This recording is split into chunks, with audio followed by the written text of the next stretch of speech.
Karki. We've got some updates coming in, some important updates coming in from Nepal. Let's quickly go to that. We are now getting in news that consensus has been met amongst Gen Z to bring in former Justice Sushila Karki as the head of the government. That's what Nepali media is reporting at this point. That former Justice Sushila Karki has been given a go-ahead by the youth, by the protesting people to come in and head the interim government. Now that's a big development over there. Not the Gen Z names, not the youth names that we were looking at,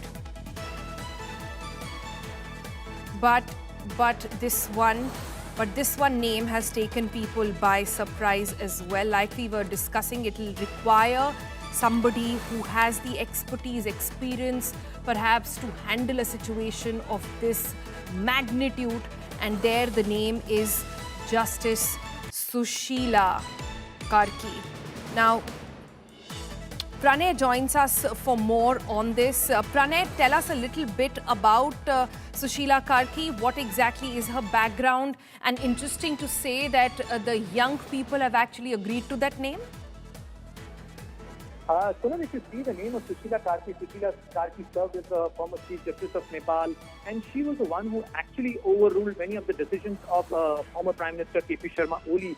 So that makes her name very interesting. But as you rightly pointed out, that if it is a Gen Z protest, they were expecting some young leadership, but they actually brought the consensus on bringing the former Chief Justice of Nepal, and that to be a retired person. But definitely, I think that the army chief and the president and other constitutional functionaries of Nepal have also prevailed, because a country cannot be ruled by the novices or people, those who do not have experience. And currently, it's a very turbulent and a very volatile situation of Nepal.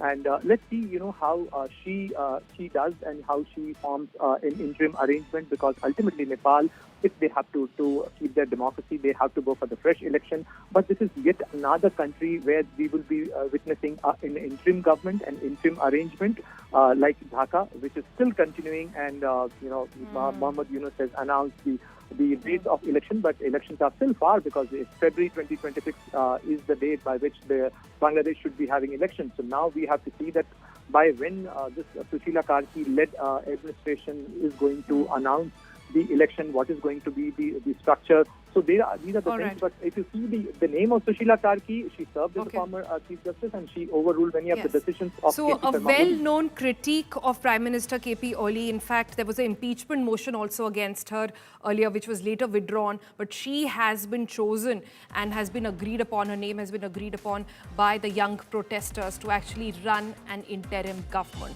So that's some big news coming in. Let's